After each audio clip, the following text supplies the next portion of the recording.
কাকুর নাটকবাজি খতম। কোনো দাওয়াই কিন্তু কাজে লাগলো না, কারণ এতদিন অসুস্থতার অনেক ভান করেছিলেন কালীঘাটের কাকু। আদালতে নিয়ে আসার দিন অজ্ঞান হয়ে পড়ে গিয়েছিলেন কালীঘাটের কাকু।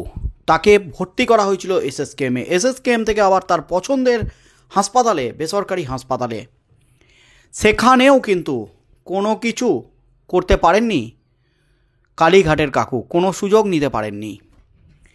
তিনি যে প্রভাবশালী, সেই প্রভাবশালী তার প্রভাব খাটাতে পারেননি কোনো হাসপাতালে আর কালীঘাটের কাকু। তাকে তার পছন্দের হাসপাতাল স্পষ্ট করে দিয়েছে তার হৃদযন্ত্রে কোনো সমস্যা নেই, তিনি এখন পুরোপুরি সুস্থ। তারপর তাকে অন্য হাসপাতালে নিয়ে যাওয়া হয়, সেখান থেকেও কিন্তু রিপোর্ট দিয়ে দেওয়া হয়। তবে কালীঘাটের কাকু আদালতে দাবি করেছিলেন তার পেসমেকারের ব্যাটারি নাকি নষ্ট হয়ে গেছে, তাই সমস্যা হচ্ছে। কিন্তু এসএসকেএম হাসপাতাল তারা স্পষ্ট করে দিয়েছে কালীঘাটের কাকুর পেসমেকারের এখনও 2 বছর ভ্যালিডিটি আছে, তাই সেই যুক্তিটাও কিন্তু ধোপে টেকেনি। আর এবার কিন্তু একেবারে আদালতে কুপকাত কালীঘাটের কাকু। কালীঘাটের কাকু খেলেন বড় সড়ো ধাক্কা। এবার কালীঘাটের কাকুকে নিয়ে যা পদক্ষেপ সিবিআইয়ের, ইডির, তাতেই কিন্তু নিয়োগ দুর্নীতিকাণ্ডে ঘুরে গেল খেলা। এবার কিন্তু ধরা পড়তে চলেছে মেন প্রভাবশালী মাথা, যার কণ্ঠস্বর আছে, যার নাম করে কালীঘাটের কাকু সন্তু গঙ্গোপাধ্যায় এবং শান্তনু ব্যানার্জিরা টাকার রফা করছিলেন, সেই বড় মাথার নাম করে। এবার কিন্তু সে ধরা পড়তে চলেছে। আদালত এবার যা নির্দেশ দিল তাতেই কিন্তু খেলাটা পুরোপুরি 180 ডিগ্রি ঘুরে গেল। অসুস্থতার দোহাই কোনো কাজেই লাগলো না, বরং বিপাকেই পড়লেন কালীঘাটের কাকু ওরফে সুজয় কৃষ্ণ ভদ্র। অসুস্থ হয়ে তিনি হাসপাতালে চিকিৎসাধীন, তাই তিনি নমুনা দেওয়ার অবস্থায় নেই কণ্ঠস্বরের বলে জানানো হয়েছিল আদালতে। কিন্তু তাতে খুব একটা লাভ হলো না কাকুর। সিবিআইয়ের বিশেষ আদালত স্পষ্ট করে দিয়েছে, স্পষ্ট নির্দেশ দিয়েছে সুজয় কৃষ্ণ ভদ্র ওরফে কালীঘাটের কাকুকে ভয়েস স্যাম্পেল দিতেই হবে।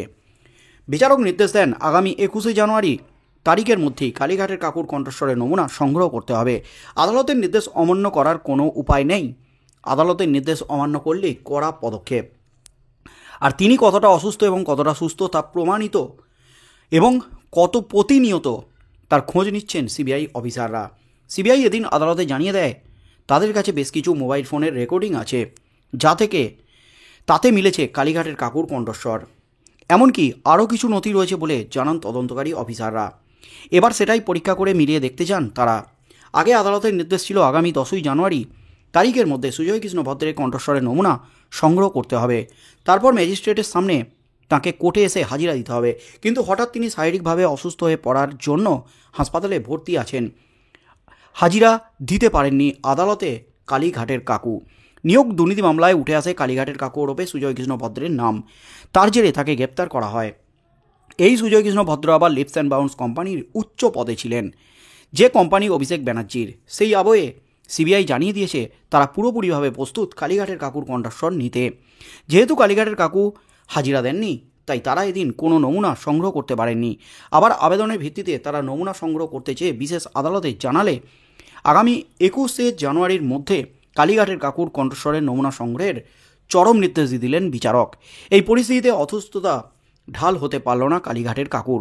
গত 6ই জানুয়ারি ব্যাংসাল কোর্টে ভার্চুয়ালি পেশ করা হয়েছিল অসুস্থ কালীঘাটের কাকুকে। বিচারক স্পষ্ট জানিয়ে দেন এই মামলায় মোট 54 জন অভিযুক্তের বিরুদ্ধে চার্জ গঠনের যথেষ্ট প্রমাণ রয়েছে, তাই প্রথম প্রিভেনশন অব মানি লন্ডারিং অ্যাক্টের 4 নম্বর ধারায় কালীঘাটের কাকুর বিরুদ্ধে চার্জ গঠন করা হয়। যদিও তিনি নিজেকে নির্দোষ বলে বারবার দাবি করেন, তিনি কিছুই জানেন না বলে জানিয়েছেন আদালতে। শরীর আগের থেকে ভালো আছে বলে তাঁকে বলতে শোনা যায়। এবার কণ্ঠস্বরের নমুনা দেওয়া থেকে কেউ আটকাতে পারবে না বলে মনে করা হচ্ছে। একেবারে চরম নির্দেশ আদালতের। আর এই কালীঘাটের কাকুর সূত্র ধরেই কিন্তু নাম উঠে এসেছে অভিষেক ব্যানার্জির, কারণ কালীঘাটের কাকু কৌশলে তার নাম উঠে আসতেই অভিষেক ব্যানার্জির নামটা ফাঁস করে দিয়েছিলেন সংবাদ মাধ্যমে। অভিষেক ব্যানার্জি তার সাহেব পর্যন্ত পৌঁছাতে না পেরে তার কাছে এসেই থেমে যাচ্ছে, এমনই কিন্তু বিস্ফোরক দাবি করেছিলেন কালীঘাটের কাকু। আর তারপরেই অভিষেক ব্যানার্জির নাম সামনে এসেছিল। অভিষেক ব্যানার্জির সংস্থা লেপস অ্যান্ড বাউন্সের সিইও ছিলেন কালীঘাটের কাকু।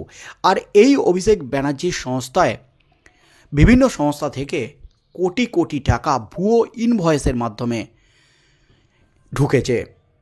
কারণ কোনো ব্যবসাই হয়নি, এবং যে সমস্ত ব্যবসা দেখানো হয়েছে ইনভয়েসে অভিষেক ব্যানার্জির সংস্থা লেপস অ্যান্ড বাউন্সে, সেই ব্যবসার কোনো পরিকাঠামো নেই, তাই সমস্তটাই ভুয়ো।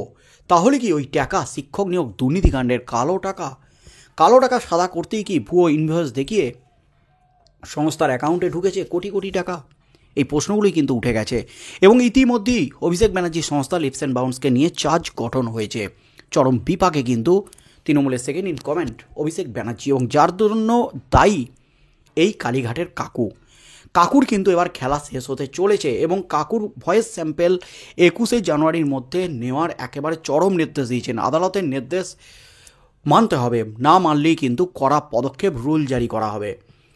তার মধ্যেই এই কালীঘাটের কাকুর ভয়েস স্যাম্পেল সিবিআই নিতে পারলেই মেন মাথার যে নাম আছে, যার নাম করে টাকার রফা হচ্ছিল, চাকরি বিক্রি রফা হচ্ছিল, সেই মাথাকে ধরতে পারবে, তাকে জিজ্ঞাসাবাদ করতে পারবে সিবিআই। সেই মেন মাথা কে? শিক্ষক নিয়োগ দুর্নীতির মেন মাথাকে এই 3 বছর ধরে সেই তদন্তটাই কিন্তু চালাচ্ছে সিবিআই আধিকারিকরা। তার মধ্যেই এখনও পর্যন্ত হেভিওয়েট মাথার মধ্যে সর্বশেষ মাথা কিন্তু পার্থ চ্যাটার্জি। এখনও পর্যন্ত যে সমস্ত প্রমাণ মিলেছে তার উপরে আর কোন কোন মাথা আছে, সেই মাথার নাম কি সামনে আসবে কালীঘাটের কাকুর ভয়েস স্যাম্পেল থেকে? আদৌ কি কালীঘাটের কাকুর ভয়েস স্যাম্পেল নিতে পারবে সিবিআই? কারণ ইডিকেও কিন্তু নাকে দড়ি দিয়ে 6 মাস ঘুরিয়েছিল কালীঘাটের কাকু অসুস্থতাকে ঢাল করে, কিন্তু বিচারপতি অমৃতা সিনহার এক নির্দেশেই কিন্তু খেলা শেষ হয়ে গিয়েছিল। গত বছর 23রা জানুয়ারি কালীঘাটের কাকুকে এক রাতেই একেবারে ঘাড় ধরে এসএসকেএম থেকে জোকা ইএসআইতে নিয়ে গিয়ে তার ভয়েস স্যাম্পেল নিয়ে আবারও ওই রাতের মধ্যেই এসএসকেএমে ফিরিয়ে দিয়েছিল সিবিআই ইডি আধিকারিকরা। তাই এবার নিম্ন আদালতের নির্দেশে কি হতে চলেছে? আদৌ কি কালীঘাটের কাকু মানবেন নিম্ন আদালতের নির্দেশ, নাকি আবারও ঢুকে যাবেন আইসিইউতে অসুস্থতার দোহাই দিয়ে? কি হতে চলেছে আগামী দিনে? এবং লেপস অ্যান্ড বাউন্সের নাম উঠে আসার পর, চার্জ গঠনের পর অভিষেক ব্যানার্জিও কি বিপদে পড়বেন? তার বিরুদ্ধেও কি কোনো পদক্ষেপের কি নির্দেশ আসবে? ইতিমধ্যেই কিন্তু অভিষেক ব্যানার্জির সংস্থার কোটি কোটি টাকার সম্পত্তি বাজেয়াপ্ত হয়েছে।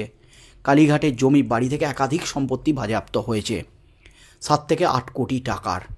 এমনকি ওই সংস্থার অ্যাকাউন্টে যে টাকা ঢুকেছে তারও প্রমাণ মিলেছে। এরপর আদালত কি নির্দেশ দেয় শেষ পর্যন্ত, কি হতে চলেছে আগামী দিনে, সেদিকেই চোখ থাকবে গোটা রাজ্যের।